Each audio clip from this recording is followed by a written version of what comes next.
My sister demanded I babysit her 3 kids during my job interview. "Family comes first," Mom yelled when I refused. I missed the $180K position. A week later, she texted, "Can you co-sign my mortgage? Banks won't approve me alone." I replied, "Family comes first, but I'm interviewing at the bank that rejected you." Next morning.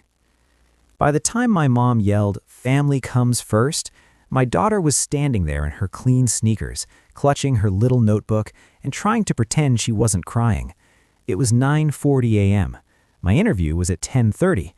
I was in a borrowed suit, tie choking me, sitting at my parents' kitchen table while my sister paced with her phone pressed to her ear. Her 3 kids ran laps around the living room, already hyped up on sugary cereal. My daughter, Emma, sat on a chair by the back door, swinging her legs, drawing tiny boxing gloves on the corner of a page.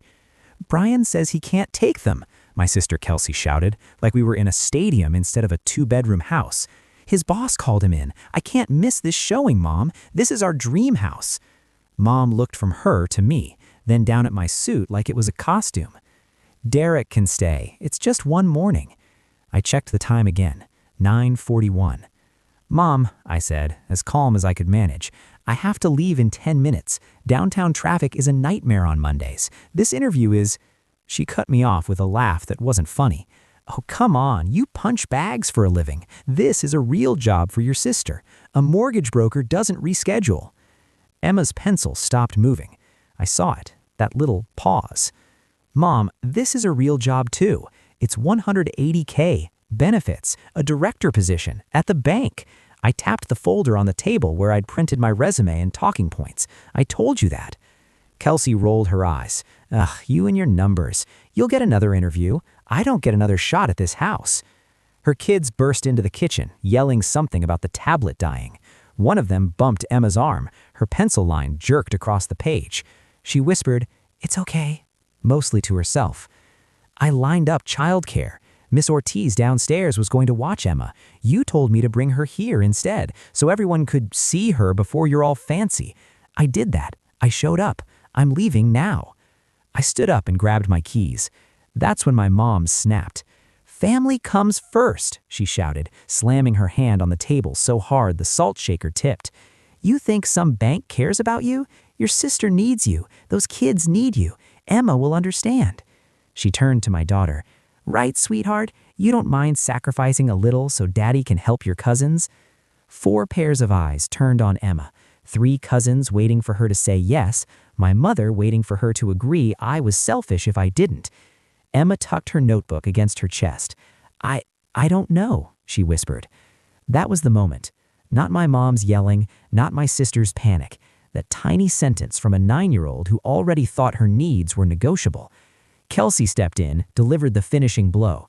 "Honestly, Derek, if you were a real dad, you'd be here instead of chasing some fantasy salary. You owe us. We've helped with Emma too, you know." Emma's cheeks went red. She looked down so hard I thought her neck might snap. They weren't talking to her, but they were talking about her like she was a bill on a table. My throat tightened. My phone buzzed with a "see you soon" text from the recruiter. 9:44. I wish I could say I walked out anyway, that I chose myself and my kid and my future. I didn't. I stood there in my stupid suit with my stupid tie and listened to my mom mutter about how some people forget where they came from, and I folded. "I'll text the recruiter, see if we can push it back." Kelsey let out this huge relieved sigh and kissed my cheek like I'd just saved her from a fire. Thank you, you're the best brother ever. I knew you'd come through." Emma's eyes flicked up to me. There was something like hope there, or maybe it was just confusion. I stepped into the hallway and called. The recruiter answered on the second ring. "Hey, Derek, you on your way?" My mouth dried. "I'm so sorry. Family emergency. I might be a little late. Could we possibly—" I could hear him already shaking his head. "We've got the regional VP sitting in for this one. The schedule's tight. We can maybe do 10 minutes later, but that's it." I walked back into the kitchen. Kelsey was already grabbing her blazer. Mom was wiping crumbs off the counter like nothing catastrophic was happening. "Go," Mom told my sister. "We'll handle everything here." I watched my sister kiss each of her kids, then toss, "Thanks again, Dee, you're a lifesaver," over her shoulder as she ran out. 9:47. I pictured the drive downtown, 25 minutes on a good day. I'd be walking in sweaty and late. First impression, unreliable. I put the phone back to my ear. "I don't think I can make it," I said. "I'm really sorry." The recruiter went quiet for a second. "We've already had to pass on a few strong candidates to lock this time in," he said. "I'll talk to the team, but I can't promise we'll have another slot. This role is, well, it's big." "I understand," I said. He hung up with a polite, distant, "We'll be in touch." I stared at my reflection in the black screen for a long beat. The guy in the suit looked like an idiot. Behind me, Emma slid off her chair and came to stand next to me. "Did you lose it?" she asked quietly. My chest hurt. "Yeah, kiddo," I said. "I think I did." She looked over at my mom, who was already packing snacks into bowls like this was all normal, at the cousins, already arguing about which show to watch, then back at me. "Is it my fault?" she whispered. That was the humiliation. Not a forgotten gift or a missing pass. My daughter standing in her grandparents' kitchen asking if she was the reason I'd lost a job worth more than anything I'd ever had. And my family didn't even hear her. "I'm Derek. I'm 38. I live in Houston, Texas, in a 2-bedroom apartment above a laundromat that always smells like dryer sheets and burnt dust. By day, and most nights, I'm a boxing coach. I run classes at a local gym, do one-on-one training with clients who want to feel strong or hit something that won't hit back. I love it. It paid my rent, kept food in the fridge, let Emma sign up for art club and karate. But it wasn't stable. No benefits, no retirement. If I got sick or injured, that was it. I'm also the oldest kid in my family. That used to mean example. Somewhere around my late 20s, it turned into wallet. I helped my parents pay off a credit card so they wouldn't lose the house. $4,000. I co-signed my brother's truck loan so he could keep his job delivering medical supplies. I covered Kelsey's daycare bill just this once, which turned into 3 months of $650 transfers. Every time, the script was the same. "We're family, Dee. Money comes and goes, but family is forever." They loved that line. It sounded noble. It also happened to mean I skipped my own dentist appointments and stretched Emma's shoes one more school year so everyone else could keep their cable packages and SUV leases. It wasn't always bad. There were Sunday dinners, birthdays, little moments where it felt like we were just a normal family. But even then, there were signs. Like when Emma's 8th birthday party turned into a combo party for her and Kelsey's middle child, and somehow all the decorations were unicorns because more kids like unicorns, Emma, don't be difficult. Or when my mom decided to hang a big collage of grandkids in the hallway, and somehow Emma's photo was tiny and stuck in the corner, while the others were blown up to 8x10s. "We just ran out of space," she said when Emma noticed. "Maybe next time we'll do a whole frame just for you." Then next time never came. Still, I told myself they were trying, that they watched Emma sometimes when I had late clients, that my dad let her sit on his lap while he watched sports, that my mom saved her extra lasagna. I added up these scraps like they meant something bigger. I should have known better.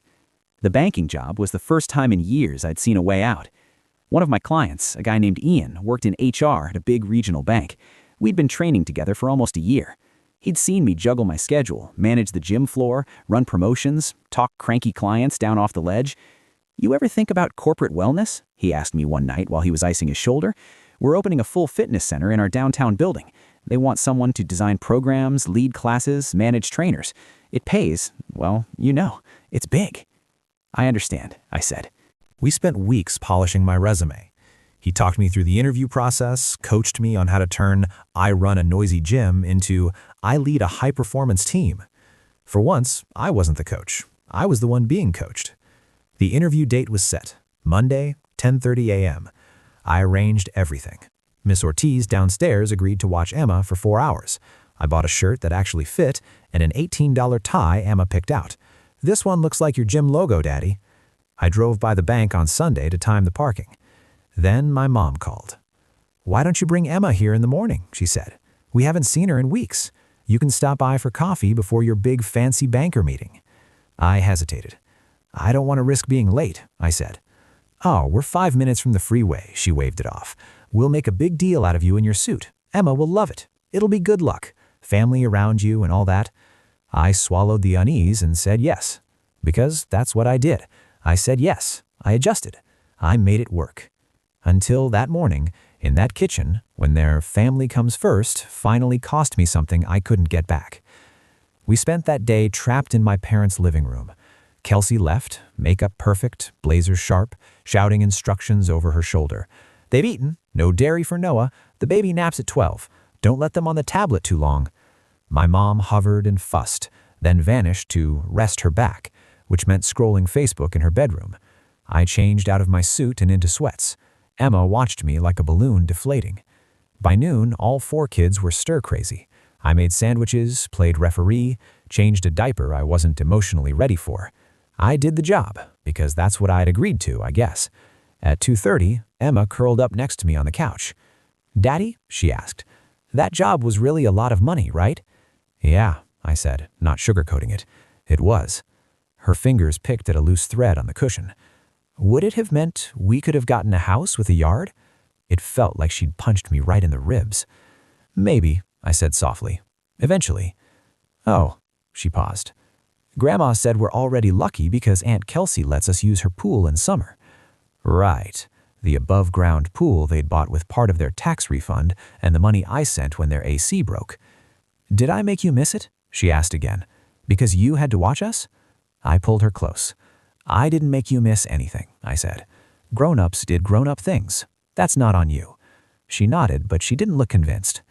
That night, when we got home, she went straight to her room and drew quietly for an hour. When she finally came out, she handed me a page. It was me in a suit standing in front of a tall building with Dad's Gym/Bank scrawled across the top, her way of combining both worlds. "I made it anyway," she said, "just in case." I put it on the fridge. It stayed there like a small, painful reminder of what I'd let them take. They didn't call about the job. I checked my email like a teenager waiting for a crush to text. Nothing. By Wednesday, I got the polite, "We've decided to move forward with other candidates." They thanked me for my time, hoped we'd stay connected, all that corporate script. I sat on the edge of my bed, phone in my hand, and just breathed. I thought about the extra hours I'd have to pick up at the gym to cover school supplies next month, the car that needed tires, the dentist appointment I'd keep postponing. Then my phone buzzed again. "Mom, how'd it go yesterday? They give you that big salary?" Smiley. I stared at the screen. I typed, "Didn't go. Had to cancel, remember?" Then deleted it. Instead, I wrote, "They went with someone else." Typing dots popped up, then disappeared. No apology, no, "I'm sorry, honey." Just silence. By the weekend, everything was back to normal. Mom sent photos of the grandkids at the park. Qley posted a selfie outside a sold sign. Apparently the showing went well. The commission would be good. No one mentioned Monday. I almost convinced myself to move on, to call it a lesson and keep the peace. Then, a week later, on Sunday night, my phone lit up while I was cleaning the gym's front desk. It was a screenshot of a text from Qley to my mom, forwarded to me. "Mom, talk to Derek. He won't say no to you." Under it, my mom's new message. "Hey honey, your sister needs a little help. The bank won't approve her mortgage alone because of some silly numbers. Can you co-sign? Family comes first, you know that." I read it 3 times.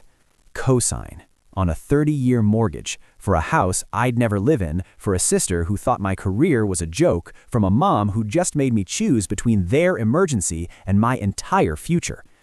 There it was, clear as day. They saw me as a safety net, not a person, not a father trying to build something for his kid, a line on a form that made their lives easier. I didn't respond right away. I finished wiping the counters, I set the alarm, I drove home, the kind of quiet where the engine noise feels indecent. Emma was at the kitchen table when I walked in, working on math homework. Her Dad's Gym/Bank drawing stared at me from the fridge. "Hey, champ," I said. "Ms. Ortiz bring you up okay?" "Yeah," she said. "We had quesadillas. She said she's going to watch that boxing match you like." I ruffled her hair and went to my room. I sat on the edge of the bed, opened my banking app, and scrolled to the family auto pay I'd set up 2 years ago. $600 on the first of every month. My parents called it helping with the little things, electric, water, gas, their streaming services. In reality, it was the difference between me having a real emergency fund and constantly living on the edge. I looked at the payment history. 24 months, $14,400. You could put a down payment on a small house with that. I took a breath and clicked Edit. The options popped up. Change amount, change date, cancel recurring transfer. My thumb hovered for a second, that old familiar guilt pressing down. They'll be mad. They'll say you're ungrateful. They'll say Emma is suffering because you're selfish. Then I remembered Emma asking if she was the reason I'd missed the job. I hit Cancel Recurring Transfer. A red warning box popped up. Are you sure you want to stop this transfer? Yes. I confirmed. The schedule disappeared. I screenshotted the confirmation page and saved it, not to send to anyone, just for me. Proof that this time I'd chosen my household over theirs. Only after that did I go back to my mom's text. I typed slowly. Family does come first. That's why I'm not co-signing anything that takes from my future with Emma. Deleted it. Too polite. I thought about the title of the job I'd almost had, Wellness Director, about the bank's logo, about the recruiter's number still sitting in my contacts. On impulse, I opened our old email thread and wrote, Hi Ian, I know you've probably moved on, but I wanted to say thank you for the opportunity. Losing out on that interview made me realize I need to start choosing my kid and our stability more than other people's fires. If there's ever anything in your world that fits where I am, nights, weekends, whatever, I'm still here, still grateful. I hit send. Then, finally, I answered my mom. Can you co-sign my mortgage? Banks won't approve me alone. I stared at the words she'd written, that neat little sentence that carried 30 years of expectation. My thumbs moved on their own. Family comes first, but I'm interviewing at the bank that rejected you. I hit send before I could overthink it. The dots appeared immediately. What does that mean? She wrote. Are you being mean on purpose? You're really going to let your sister lose this house over your pride. I locked my phone and went back to help Emma with long division. The next morning, my alarm went off at 5:30. I almost snoozed it. Then I saw the notification. New email from Ian. Derek. Couldn't sleep either, apparently. Funny timing. Our first choice candidate for a different role backed out last night. It's not the director job, but it's still good money and in the same department. Hybrid schedule, training coordination, and in-house classes. If you can be downtown by 9, I can sneak you into a panel today. Interested? I stared at it with my heart in my throat. I walked to the doorway of Emma's room. She was a messy lump under her comforter, hair sticking out in all directions. Hey, Bug, I whispered. You want pancakes for dinner? She mumbled something that might have been yes. Okay, I said. I'll make it happen. I texted Miss Ortiz. Emergency favor? Need to be downtown by 9. I'll pay extra. She replied instantly. Drop her by at 8 and bring coffee. I put on the same borrowed suit, same $18 tie. This time, no detour to my parents' house, no showing off, no guilt. On the drive downtown, my mom called twice. I let it go to voicemail. At a red light, a text popped up from Kelsey. Mom says you're refusing to help after everything we've done for Emma. Are you serious right now? I didn't answer. I parked. I went into the bank. I shook hands that smelled like expensive cologne and lived in confidence. When they asked about my current situation, I told the truth. I run a boxing program in a neighborhood gym. I manage classes, client retention, trainer schedules, community outreach. I'm a single dad. I'm used to high emotions, long hours, and making sure the people around me leave better than they came in. They smiled. Halfway through the panel, my phone buzzed in my pocket, vibrating against my leg. I ignored it. I walked out an hour later into the cool air of the lobby, sweating in my suit, but lighter. My phone showed 3 missed calls from Mom, 1 from Kelsey, a string of texts. Mom, the bank said no again. They said they already flagged Kelsey's file. How could you do this to us? Kelsey, you told them you were related, didn't you? This is insane. You're ruining my life because you had a bad day last week. I didn't correct her. I hadn't spoken to anyone about her file. If the bank had flagged her, that was between her and her choices. What I had done was walk into a building that could pay me enough to stop being at their mercy. A new email slid in from Ian. You free to talk this afternoon? Panel liked you. A lot. I exhaled for what felt like the first time in years. The fallout at home was immediate and loud. By the time I picked Emma up, my mom had left a voicemail that started with crying and ended with rage. How dare you say you're interviewing at the bank that rejected us? You're mocking us. You think you're better than us now? We took care of you, Derek. We watched Emma when you had nothing. We deserve this support. Then, lower, that little girl would be lost without us. That's what got me. Emma was in the back seat, crunching on the last of a granola bar, humming under her breath. Lost? without people who made her feel like she was a line item? I deleted the voicemail. At home, while she did homework, I sat at the kitchen table and typed one last text to the family group chat. I won't be co-signing anything. I've also stopped the monthly transfers. I have a child to take care of, and I won't keep funding a family that treats her like an afterthought. Please stop asking me for money. If you want to see us, you can reach out to spend time with Emma, but I'm not your backup bank anymore. I hit send. I put the phone face down. Within minutes, it buzzed nonstop. Mom, so you're punishing us? Kelsey, nice. Guess you really chose money over family this time. My brother, Mark, the only one who rarely asked for anything, sent a shorter one. I get it, man. I'm sorry it took this long. If you ever need me to watch Emma so you can work, I'm here. I stared at that one for a long time. Over the next few weeks, things shifted. The bank offered me the job, not $180K, but $135K plus benefits and yearly bonuses, more than enough to get us out of one busted tire equals crisis territory. My hours were better. Mornings at the bank, some evenings still at the gym because I loved it. Health insurance that covered Emma's asthma meds without me arguing on the phone with a stranger. I opened a savings account with her name on it. Automated transfers into that, not out. My parents didn't show up to the gym anymore. They didn't come to Emma's next art show. They didn't text, "How's Emma?" They only messaged when a bill was due. I ignored anything that had a $sign in it.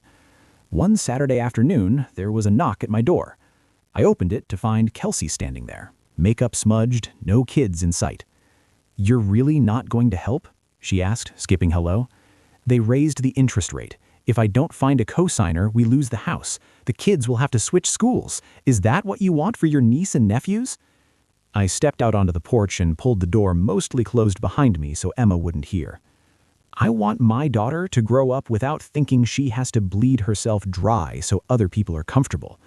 I'm sorry the bank said no, but they said no, not me. She scoffed. "They only said no because you didn't fight for me. You're in with them now. You could fix this." "I'm not in with them," I said. "I'm an employee. And even if I could, I wouldn't. I'm not attaching my name to 30 years of payments you've shown you can't handle. That's not love. That's stupidity." Her eyes filled, but there was steel under it. "Mom was right. That job changed you." "No," I said. "Missing the first one did." She shook her head and walked down the stairs. "Don't come crawling back when you need us," she threw over her shoulder. I almost laughed.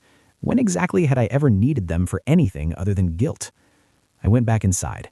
Emma was on the couch, drawing again. "Was that Aunt Kelsey?" she asked. "Yeah," I said, sitting beside her.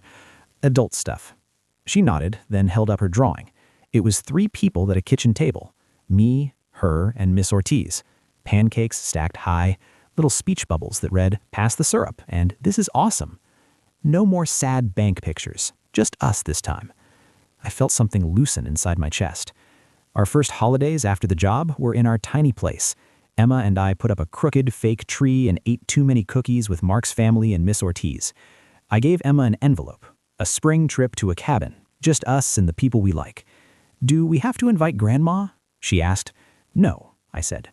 Later, she drew 2 stick figures by a cabin and titled it Our Family. And for the first time, that felt like enough. Derek's story breaks me because one phrase from a 9-year-old, "Is it my fault?" shows the cost of family manipulation better than any numbers. What really happened? This wasn't a family emergency. This was a system where Derek was trained that his needs always come last. Mom screams, "Family comes first," but she only means Kelsey's family. Derek's $180K interview? You punch bags, that's not a real job. Kelsey's house showing? Real job, can't reschedule. The genius of the manipulation. They made Emma part of the pressure. Emma will understand, right, sweetheart? A 9-year-old shouldn't decide if dad loses a job for her cousins, but they put her in that position, then watched her whisper, "I don't know," already trained that her needs are negotiable. The real lesson. Family comes first becomes a weapon when it means your family comes last. Derek paid $600 a month, equals $14,400 over 2 years, skipped dentist appointments, stretched Emma's shoes another year so relatives could keep cable packages and SUV leases. When he finally said no to co-signing a 30-year mortgage, you chose money over family. No, he chose the daughter who drew dad's gym/bank and said, I made it anyway, just in case. A kid already learning to make herself smaller for others' comfort. When does family comes first stop being love and start being a demand to sacrifice your child's future?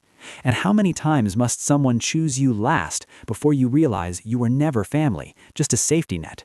Derek canceled the autopay and chose his daughter. That's not cruelty, that's parenting. Have you had family first that meant you last? Drop your stories below.